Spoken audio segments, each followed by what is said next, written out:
முற்பிதாக்கள் ஏழாம் தூதனின் கட்டுரைகள். Reprint number 4330, பக்கம் 21. தலைப்பு: விசுவாச உடன்படிக்கையின் கீழ் முற்பிதாக்கள். முற்பிதாக்கள் எந்த உடன்படிக்கையின் கீழ் தேவனால் ஏற்றுக்கொள்ளப்பட்டார்கள் என்ற கேள்வி எழும்பலாம். ஏனெனில் இவர்கள் கிறிஸ்துவுக்கும் ஆவியினால் ஜெனிப்பிக்கப்படுவதற்கும் உரிய வாய்ப்புகள் கிடைப்பதற்கும் முன்பு உள்ள காலங்களில் மரித்து போய்விட்டபடியால் இவர்கள் கிறிஸ்துவின் சரீரத்தில் தெரிந்தெடுக்கப்பட்ட சபையில் அங்கத்தினர்கள் ஆகிடுவதற்குரிய பரம அழைப்பினை பெற்றுக்கொள்ளவில்லை. இதை குறித்து அப்போஸ்தலன் எபிரேயர் 11ஆம் அதிகாரம் 39-40 வசனங்களில் குறிப்பிடுகின்றார். இவர்கள் தேவனை பிரியப்படுத்தி இருந்த போதிலும் இவர்கள் நம்மையல்லாமல் கிறிஸ்துவையல்லாமல் பூரணராகுவதில்லை என்று நமக்கு தெரியப்படுத்தியுள்ளார்.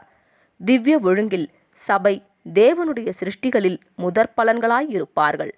அவர் சித்தங்கொண்டு தம்முடைய சிருஷ்டிகளில் நாம் முதற் பலன்கள் ஆவதற்கு நம்மை சத்திய வசனத்தினாலே ஜெனிப்பித்தார். யாக்கோபு 1ஆம் அதிகாரம் 18ஆம் வசனம்.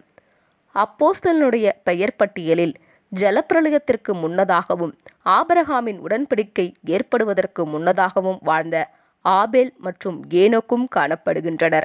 நியாயப்பிரமாண உடன்படிக்கையின் காலங்களில் வாழ்ந்ததின் நிமித்தம் இவ்வுடன்படிக்கையின் கீழ் காணப்பட்டவர்களில் சிலரும் கூட அப்பட்டியலில் இடம்பெறுகின்றனர். சாராள், ஆகார் மற்றும் கேத்துராளால் அடையாளப்படுத்தப்படும் 3 மாபெரும் உடன்படிக்கைகள் வாரியாக இந்த முற்பிதாக்களை நாம் எப்படி வகைப்படுத்திட முடியும்? ஆபிரகாமின் உடன்படிக்கைக்கும் அதோடு கூட வழங்கப்பட்ட நியாயப்பிரமாண உடன்படிக்கைக்கும் இடையிலுள்ள முக்கியமான வித்தியாசத்தினை நாம் அடையாளம் கண்டு கொள்ளுகையில் காரியம் மிகவும் எளிமையானதாகிவிடும். ஆபிரகாமின் உடன்படிக்கையானது விசுவாசம் சம்பந்தப்பட்டது, கிரியைகள் சம்பந்தப்பட்டதல்ல. நியாயப்பிரமாண உடன்படிக்கையானது விசுவாசம் சம்பந்தப்பட்டதாயிராமல் கிரியைகள் சம்பந்தப்பட்டதாய் இருந்தது. அப்போஸ்தலன் கூறுகின்றது போன்று இவைகளை செய்கிற மனுஷன் இவைகளால் பிழைப்பான் என்பதே நியாயப்பிரமாண உடன்படிக்கையினுடைய நிபந்தனையாக காணப்பட்டது. ரோமர் 10ஆம் அதிகாரம் 5ஆம் வசனம். சாராளின் உடன்படிக்கையானது கிரியைகள் சம்பந்தமானதாய் இராமல் விசுவாசம் சம்பந்தமானது என்றும், ஆனாலும் எங்கு விசுவாசம் சரியானதாக காணப்படுகின்றதோ அங்கு கிரியைகளானது விசுவாசத்திற்கு சான்று பகரும் என்றும் நாம் நினைப்பூட்டப்படுகின்றோம். அதாவது அது ஒருவேளை பூரணமான கிரியையாக இல்லை என்றாலும், ஒருவேளை நாம் கிரியைகளினால் நியாயம் தீர்க்கப்படுவோமே ஆனால் நாம் குற்றவாளிகள் என்று தீர்க்கப்படுவோம் என்ற போதிலும் அக்கிரியைகளானது விசுவாசத்திற்கு சான்று பகரும் என்றும் நாம் நினைப்பூட்டப்படுகின்றோம். முழு யூத தேசத்தாரும் நியாயப்பிரமாணத்தின் கிரியைகளாகிய உடன்படிக்கையில் தவறிப்போனவர்களாய் காணப்பட்டனர். எனினும் அந்த ஜனங்களில் சில நபர்கள் நியாயப்பிரமாண உடன்படிக்கைக்கு அப்பாற்பட்டதாய் காணப்பட்ட தங்களது விசுவாசத்தின் மூலம் எழுந்து நியாயப்பிரமாண உடன்படிக்கையின் மீது நம்பிக்கை வையாமல் ஆரம்பத்திலிருந்த இரக்கத்தின் கிருபையின் உடன்படிக்கையின் மீது, சாராளின் உடன்படிக்கையின் மீது நம்பிக்கை வைத்தவர்களாகவே காணப்பட்டனர்.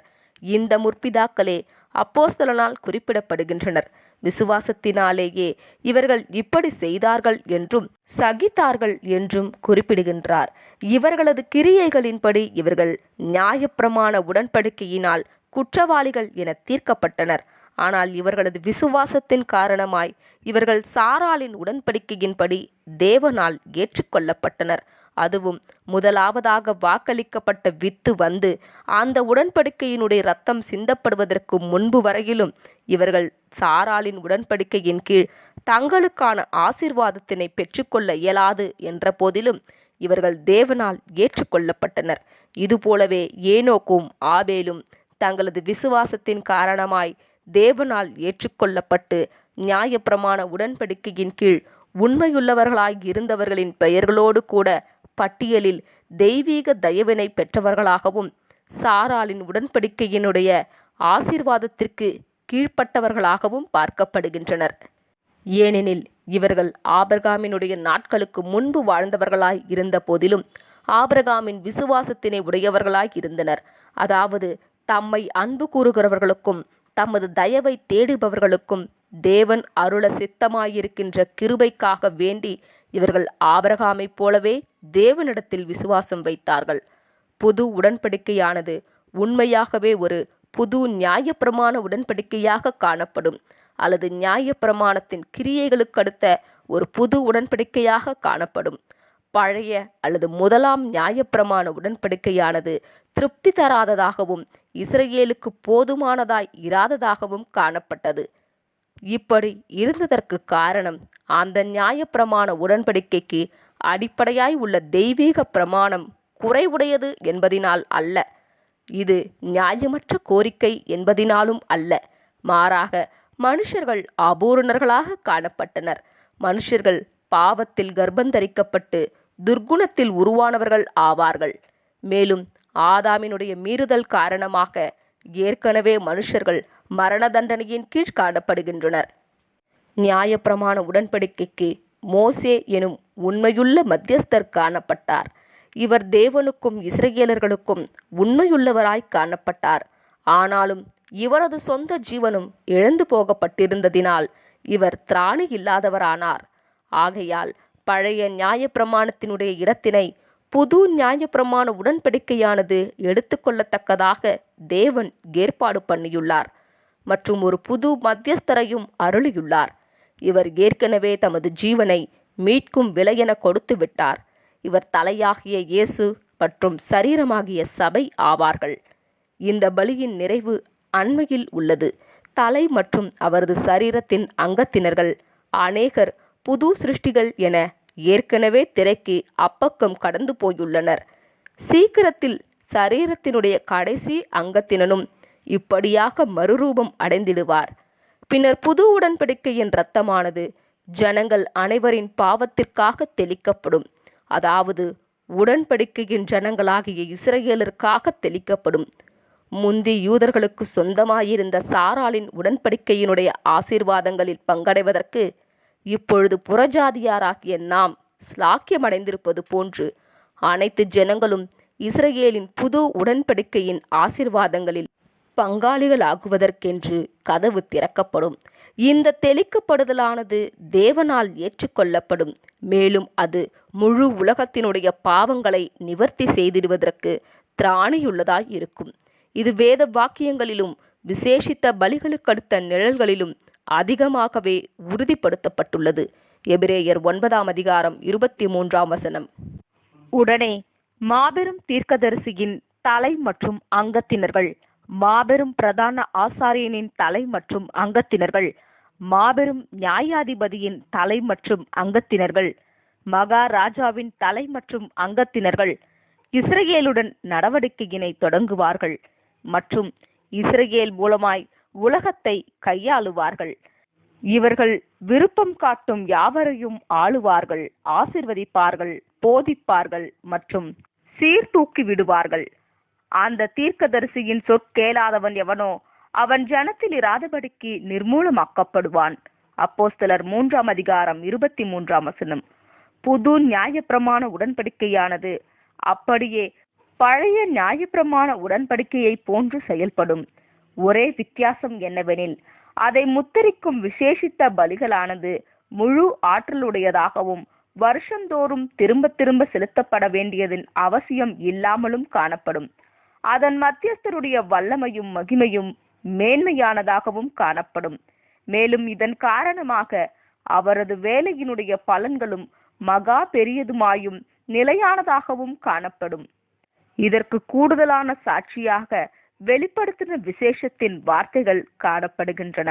வெளிப்படுத்தின விசேஷமானது 1000 வருஷ யுகத்தின் நீதி மற்றும் இரக்கத்தினுடைய மாபெரும் வெள்ளை சிங்காசனம் காணப்படுவதையும், அதற்கு முன்பாக மரித்தோராகிய சிறியோர் மற்றும் பெரியோர் யாவரும் நிற்பார்கள், பரீட்சைக்காக நிற்பார்கள் என்பதையும் காண்பிக்கின்றது. அவர்கள் பாவிகளா அல்லது இல்லையா என்பதை பார்க்க அல்ல, ஏனெனில் அது தெரிந்த காரியமே ஆகும். அனைவருமே பாவிகளாய் இருக்கின்றனர். அவர்களை தேவன் மன்னிப்பாரா அல்லது இல்லையா என்பதை பார்க்கவும் அல்ல, ஏனெனில் அதுவும் தெரிந்த காரியமே ஆகும்.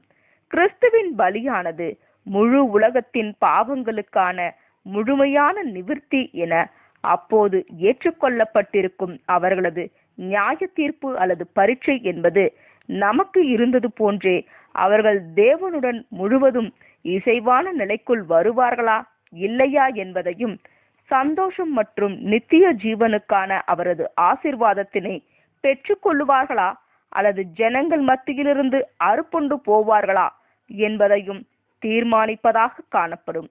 அவர்கள் விசுவாசத்தின் அடிப்படையில் நியாயம் தீர்க்கப்பட மாட்டார்கள், ஏனெனில் அவர்கள் நியாயப்பிரமாணம் மற்றும் கிரியைகளுக்கு அடுத்த புது உடன்படிக்கையின் கீழ் காணப்படுவார்கள்.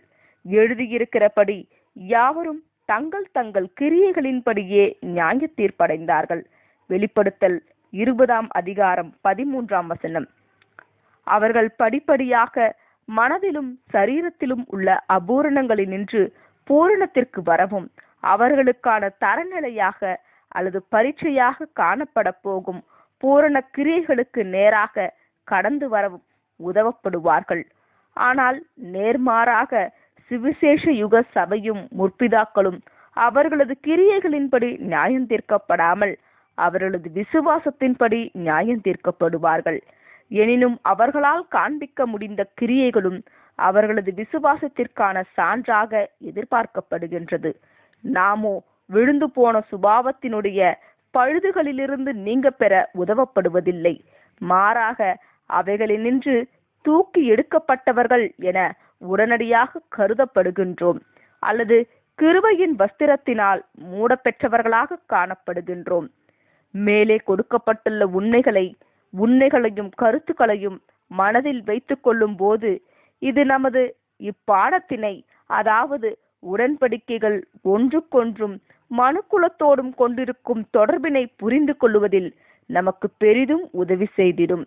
முதலாம் உடன்படிக்கையானது மனுக்குலம் அனைத்தையும் சென்றடையக்கூடிய ஆசீர்வாதம் ஒன்றினை வாக்களிக்கிறது. அதாவது தெய்வீக தீர்ப்பினின்றுள்ள ஒரு மீட்பினையும் விசுவாசம் மற்றும் இருதயத்தினுடைய கீழ்ப்படிதல் மூலமாக தேவனுடன் இசைவாய் இருக்கும் நிலைமைக்கு திரும்பிடுவதற்குரிய வாய்ப்பினையும் வாக்களித்தது. இந்த வாக்குத்தத்தமானது சில விதங்களில் நாம் ஏற்கனவே பார்த்திருக்கிறபடி அதன் நிறைவேறுதலை அடைந்துள்ளது. தம்மில் விசுவாசம் வைத்து தமது சித்தத்திற்கு இசைவாய் வாழ்ந்திட வேண்டும் என்று இருதயபூர்வமாய் வாஞ்சிப்பவர்கள் யாவரையும் தேவன் ஏற்கனவே ஏற்றுக்கொண்டுள்ளார். ஆம், இத்தகையவர்களை வழிநடத்த அல்லது இழுத்து கொள்ள அவர் விருப்பமுள்ளவராகவும் இருக்கிறார். இந்த விதத்தில் முதலாம் உடன்படிக்கையானது ஏற்கனவே ஜலப்பிரளயத்திற்கு முன்புள்ள காலங்களில் செயல்பட்டுள்ளது. மேலும் ஜலப்பிரளயம் முதற்கொண்டும் ஆபிரகாமினிடத்திலும் இன்னுமாக கீழ்ப்படிதல் மற்றும் விசுவாசத்தின் ஆவியினை கொண்டிருந்த இஸ்ரவேலர்கள் யாவரிடத்திலும் மற்றும் இந்த சுவிசேஷ யுகத்திலும் சகல ஜாதிகள் மற்றும் பாஷைக்காரர்கள் மத்தியிலும் உள்ள மனுக்குலத்தார் மத்தியிலும் செயல்பட்டுள்ளது. ஆனால் மனுஷ சந்ததியில் வெகு சிறிய பகுதியினரே ஆசீர்வாதத்தினை பெற்றுக்கொண்டனர். ஏனெனில் வெகு சிலரே ஆபிரகாமின் விசுவாசத்தினை செயல்படுத்தும் நிலைமையில் காணப்பட்டனர். நியாயப்பிரமாண உடன்படிக்கை கூட்டி வழங்கப்பட்ட காரியமானது ஆரம்பத்தில் அனுகூலமற்றது போன்று தோன்றினது. அதுபோலவே புது உடன்படிக்கையினை வழங்கும் போதும் கூட இது முதலாம் உடன்படிக்கைக்கு அல்லது சாராளின் உடன்படிக்கைக்கு அல்லது சகல கிருபை பொருந்தின உடன்படிக்கைக்கு பாதகம் போன்று அல்லது அடக்குவது போன்று அல்லது வரையறைக்குட்படுத்தப்படுவது போன்று தோன்றலாம். எனினும் இப்படியாக உண்மையில் காணப்படுவதில்லை. நியாயப்பிரமாண உடன்படிக்கையானது இந்த ஜனங்களை குற்றவாளிகள் என நியாயம் தீர்த்தது. காரணம், அவர்கள் விசுவாசமற்று காணப்பட்டார்கள். எனினும் இந்த ஜனங்களில் உள்ள அநேகருக்கே, அதாவது வரையறைகள், சிக்ஷைகள், எச்சரிக்கைகள் முதலானவைகளை உடைய நியாயப்பிரமாண உடன்படிக்கையினை பெற்றிராத மற்ற தேசத்தார் மத்தியிலிருந்து உருவானவர்களை விட இந்த ஜனங்களில் உள்ள அதிகமானவர்களுக்கே ஆசீர்வாதம் ஒன்று கடந்து வந்ததாய் இருந்தது. இதை காட்டிலும் அதிகமாய் புது உடன்படிக்கையானது வெற்றிகரமாய் காணப்படும். இது சாராளின் உடன்படிக்கையினுடைய கிருபையின் ஆளுகையினை தொடர்ந்து வரும் ஓர் உடன்படிக்கையாக இருந்து நியாயப்பிரமாணத்தினுடைய ஒரு ஆளுகையாக காணப்படும். நான் நியாயத்தை நூலும் நீதியை தூக்கு நூலுமாக வைப்பேன். பொய் என்னும் அடைக்கலத்தை கல்மழை அழித்துவிடும். மறைவிடத்தை ஜலப்பிரவாகம் அடித்து கொண்டு போம். ஏசாயா 28:17. அப்போது மீட்பரும் அவரது பின்னடியார்களும் அடிக்கப்படும்படிக்கு கொண்டு போகப்படும் ஆடுகள் போன்று இருப்பதில்லை. மனுஷர் மத்தியில் வையப்படுபவர்களாக இருப்பதில்லை.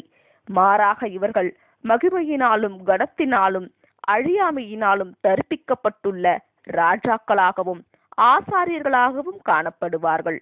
மேலும் இவர்கள் முன்பு முழங்கால் யாவும் முடங்கும், நாவு யாவும் தேவனுடைய மகிமையினை அறிக்கை பண்ணும். ரோமர் 14:11. ராஜா நீதியில் ஆளுகை செய்வார் மற்றும் பிரபுக்கள் பூமியிலே நியாய தீர்ப்பினை நடப்பிப்பார்கள். அக்காலத்திலே விசுவாசமானது தரிசித்து நடப்பதற்கு இடம் கொடுக்கும். திராணிக்கேற்ப கிரியைகள் புரிதல் என்பது பரீட்சையாக காணப்படும். செய்ய முடிகிற நிலைக்கு குறைவாய் செய்யப்படும் அனைத்தும் அடிகளையும் நீதியில் திருத்துதல்களையும் கொண்டு வருகின்றதாய் இருக்கும். அந்த நியாய பிரமாணத்தின் ஆளுகையும் நற்கிரியைகளும் இப்படியாக ஒவ்வொரு தனி நபரின் நிலைமைக்கும் உகந்ததாய் காணப்படும். மேலும் இதன் விளைவு என்பது பிரம்மாண்டமாய் காணப்படும் என்று நாங்கள் நம்புகிறோம். அதாவது கோடிக்கணக்கானவர்கள் பரிபூரணத்திற்கு தேவனுடன் இசைவான நிலைக்கு கொண்டு வரப்படுவார்கள். புது நியாயப்பிரமாண உடன்படிக்கையானது ஆபிரகாமின் சாராளின் உடன்படிக்கையினை சுருக்கி போடாமல் அதன் நீட்டிப்பாக காணப்பட்டு அதன் ஆசீர்வாதங்களை மிக பரந்த அளவின்படியான செயலாக்கத்திற்கு எடுத்து செல்லும்.